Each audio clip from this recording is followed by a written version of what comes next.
ɛkɔ ɛwɔ wɔn matuatie me sanse nyadea empanimfo etie de wɔ moka empo de mampani aka no ɛno nkora ɛsan so ɛte ensunomo na tusagefo ɛna wɔn mo nso ka sɛ saa atuatie kama ɛsɛ wɔn anika mo wɔn mamane de ntipotia wɔn mo gina so ntia nam so ama emu akyeche Dr. Alhaji Mahmoud Baumia Franka Kurafo de ma wɔsona manyoko de atodwa sɛ Ghana no de sese ye ni wiase nyina ebo atipenko esanse digitalization ene ye ba nnua ye gina so ene nuanom na ye de down se no nsia bremu kase ebo anope di amege so ye japia apam dada obapa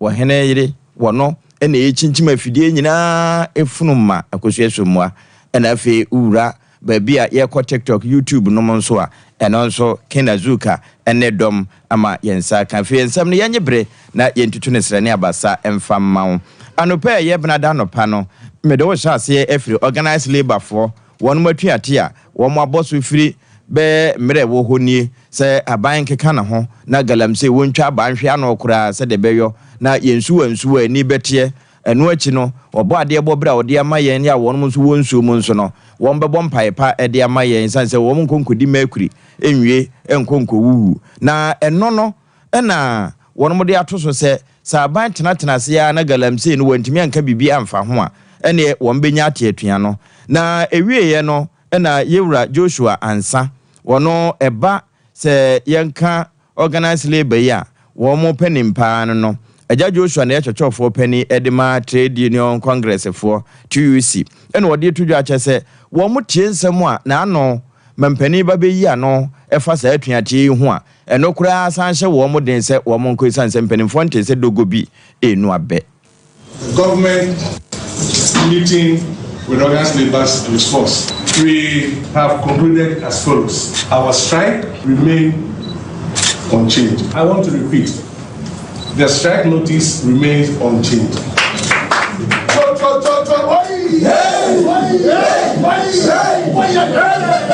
We have the view that what the government has proposed to do does not adequately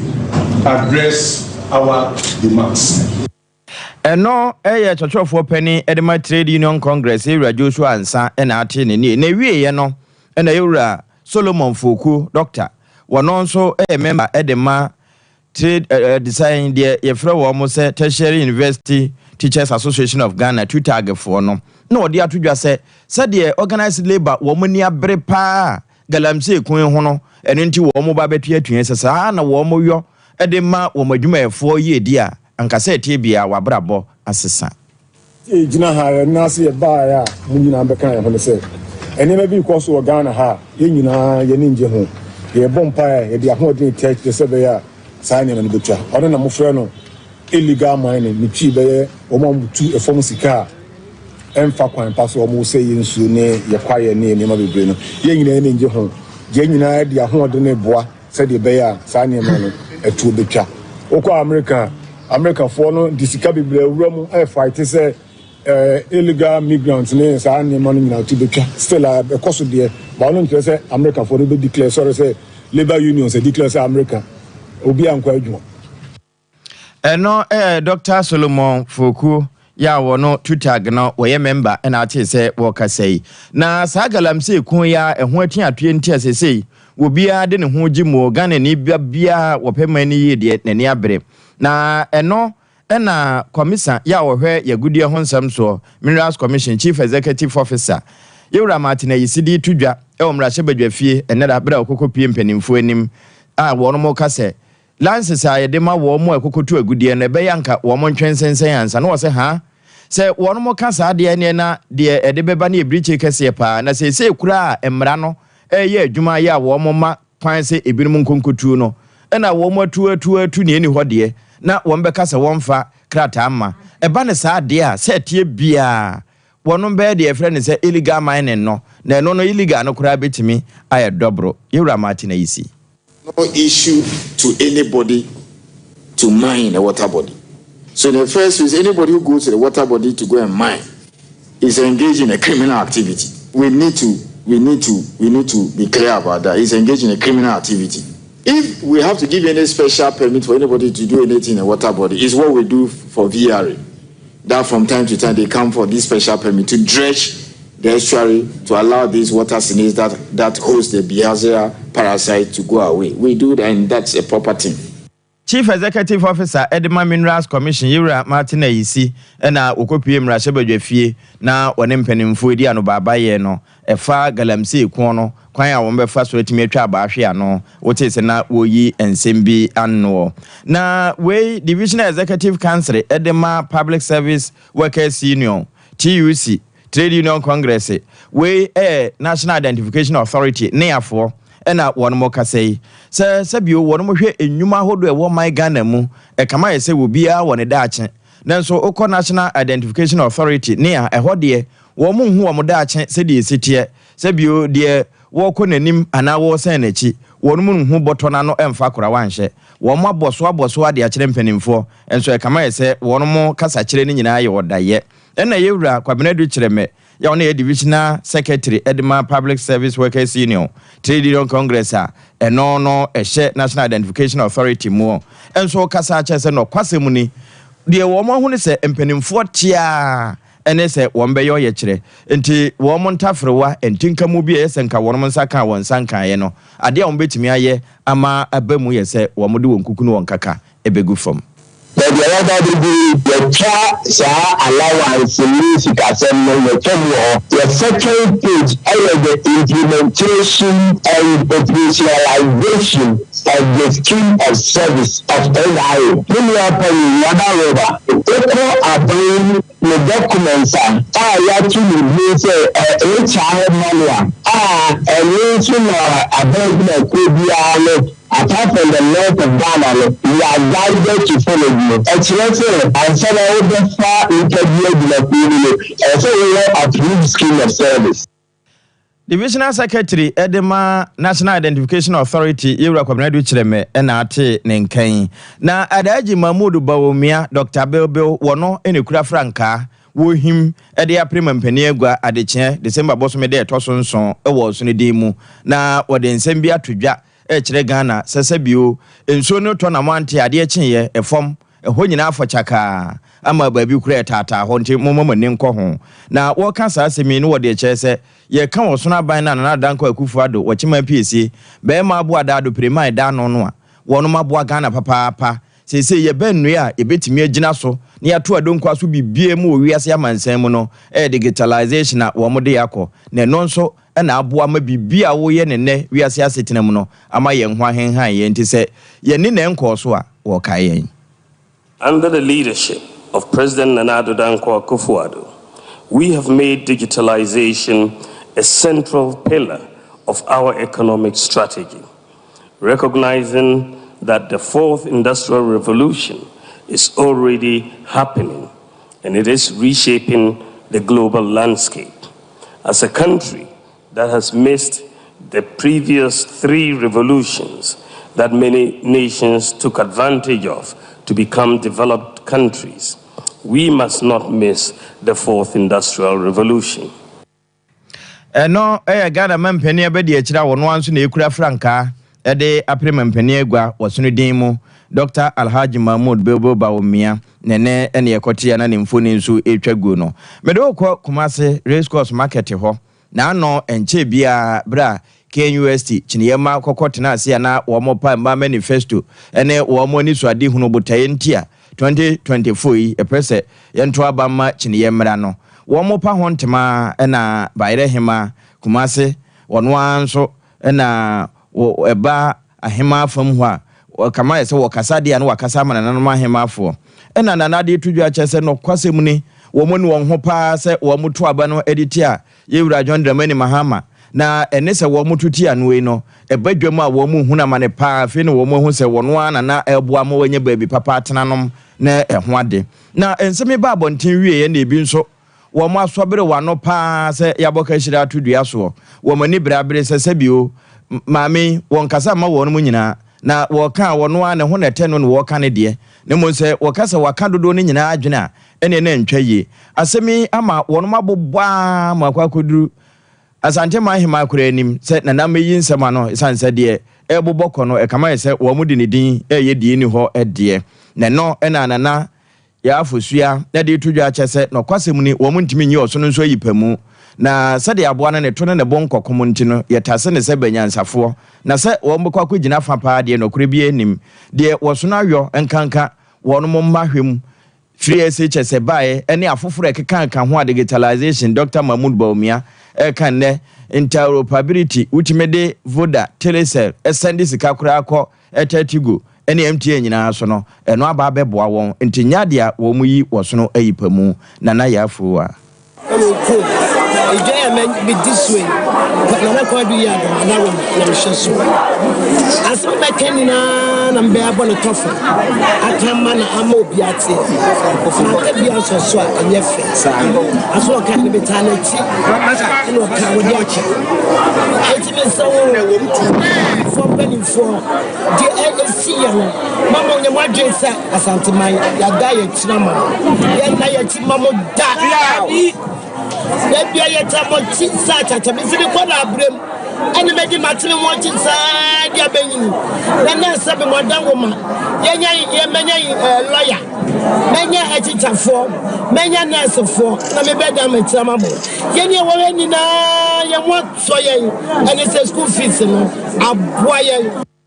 Nana ya afosua no wona yedwa hema na ati se wo yi nsema no enam ne Nana akosua pokua wo kan no ne wie na Ewra Michael Amponsa wona kasa edimadwamfo no wode tudwa chese no kwasem ni obi an kasa Nana akosua pokua anko kasa ma won na wono Amponsa ne kasa edima edwom ho nti ensem a ma mpokua akokan ni nyina no wono a ne sirim ene wo bokan fo a Nana yefo wa na asante hama de tumi amano a Central Market igakesi onne dano oba Central Market igakesi ya kajetia eka ho abinchi eka ho na de ntia na yehia no race course so eka ho na de ntia na yehia ye na otwise ne Jumadi ebi koso Kenny West Emma yeti nyane ntie se yenu ebi ka se adwadifo ewo Asante Mantemo omose omopa Ewra Mahama Chew ya bo tramu wiwa ani ni dwama nyina ahia yedi nsemu yi ba bonti ama Ghana ni wiase nyina te se Central Market igakese na eda ho no eni ketia ne abinchi market igakese no Nana yefo wa wona de Ghana no ensem bi baba bonti a ifi Nana yefo wa no enti de Nana akosua pokua kan no wakam ono ana ho enti wonya kawie wote se wo mu ye ne chase nyom ne kan eno Ewra Michael Amponsa wona kasa edima dwomfo no na yefira no so a yenko sene agya ewo sechere east mansin mu Asante Mantemo ha ya timamufo ewo ho ena wo mo kasa firi se wi asehya ase a wono mo baaye asechena ewo sene agya afa ho de efre ne se ko taade yaka so dikadika wo mo enya nte ho abakosem da wo mbehu a ene no wo mo abakuma se krupon mu ena wo mbehu bra wo ba bi di dwekro na wo mo ho nso no wo mo ne afidwase ne ben pa nkatempon no enya de ewa a obetimi akonete ama wo no nso enya ye fa so yo ibi so afa na nso besi sabre wono nsa enya nkan bi na we no na wone Unity Fan Club fo ene edi nkomo bra wo bepa wo muko no ho ntema ena wo mu bi sansemi so Seneja nyukura wo se nka ba na no de tie no ena tie ekwan metima ka se from 1992 kura no a ye vanse constitution ye kotal kura no ye hu bi okrom ho antisesi ano yebefa konya we asre president ni na pamfo MP ani DC no kromo no eho no nyese na wo senka ba na kro no aduro enti yebesre wo mo ekwan na omdo mo nsaka no yebesre wo mo ani die nkotodwegu fom se omomodia na omntimi nti wo mo nsa enflon because ya de ankrofo di hu ya mimi titiuze mi di hu ya pa because eho na eto abama wo mo sa so anso no bibia ba na kuro no sasrasa edenti ya woso egu kwan ebesi senchi ni atutu ni asa gu foforo na honum de ade ho de nkan Ghana no ho ana asesen eka ho pa eno ewo sechere east kuro no de sene agya nti ene a woti ye eye ekwe friend say Unity Fan Club for bra wo mo pa wo mo ku no ho ntema Nana Kusi Amoa wonna ye odi kuro wo mpotem ho ena Nana de tudwa kyese no kwasem ni se ko dad no na wo mo nsankan bi kura wo munya adesua pa ema wo mofra no asa tie bia wo mbe kokuru kasiem akwa akosua de pa de wo munim de nso ama ne pa etimi aba mpotem ho ewie na wo de to club ifo anim se wo mo nyire wo ho na wondi ne Unity eno kire nka bomu won ka won ho mpa se de beye na banu so a emu ana won betimi aduru bunu mu Neja asebe se ewiase mpanifo se prayo hu yi baako a enibo ka bomu a emu ejide meka kire sa Unity Fan Club is omoma ni to deal hu na eda omani so no ehwe se bebam emomfa anye ahensem emomfa anye politics na omomfa mobo mo ho se de bema enkoso aba ekunum ene kure ni ewiase kuro bia nkoso eye education me bedi akonwan ade esi mani so pa ye enwomasua na enwomasua no se start free aseye from enkorano besi JSS no so na ya build o mu wi a na de ani a kire SS no so eti enwomasua ni ade a esi mani so ebisa me ba no me bo aproko schools no bi e wo sinagemu Nana Kusi Amoa yodi kuro ewo seneja ene na afa ena ate se wode na no etwato no mede owuram ewo goso na fe yede kase na si ama omanhene yodi buache ama wiase nyina ache na anopai goso the Assistant Development Organization God do wono mapa ekue ho ntema mfinhye num ni ena wono mo kire woni so ade hunu ne botai papa wowo edima timamufo se beka obi akra na we pastoral center ye wo goso eho na wo mo da na die na no fiada emu ena wasofo pon a woda goso diocese na no Most Reverend Peter Ketu ahene kire wo mo ni so ade hunu no wo botai wo na no gisem a wode tu dwane mu Wadido no ye asore no krabata efa iba asitina mpunti ndinki ebeka se we ni de se mu se na eba ye yankan ba bo ndi se mo a ye kanina ne se nipa ye tiwe asitina mpunti ro yankopɔ ade tumi na mai se ye mpaso na dia odi amaye ye fa ntu pa mpunti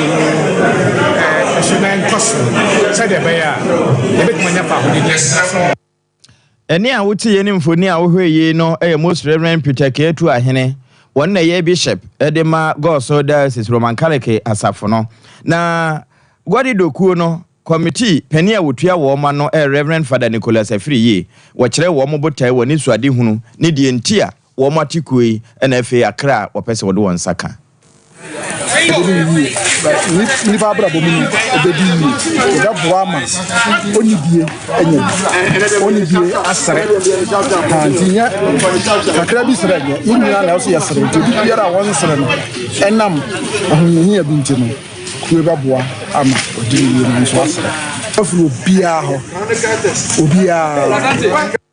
Father Nicholas Afriye no gwadi doku no onne da no eno so ne yegina na no pai no nsiabre mu kasebo ene bena no pa ye mobna ye de ebesomwo na mom me kanfo sompa kunafo achede no ede amawo se wontoma wokakra emo anwa bibia ede cha emasede ebe ni panim eyeyi no obetime ede aba se de si house ha sompa eno ye kumase murum hotel nhwe ni mu eno achi night market ene Sompa sunwane eho betime de akoho ena afi enkransa abrosan commercial bank wase ene ne soro pe eho na Sompa pa ne todwa fa de ekọ na mom sika de ubetime de ato 0598559802 no so na edin ebeba Terawan Media anase Blessed Foster eba ne sa enhira no wonso waye mu fafafo siatika hawo ma 21st clinic nhwemma se wo mo atwantoma si won kokko ennam wiase afa na ba bia ehwe nanso Ghana de anugusu a ekoso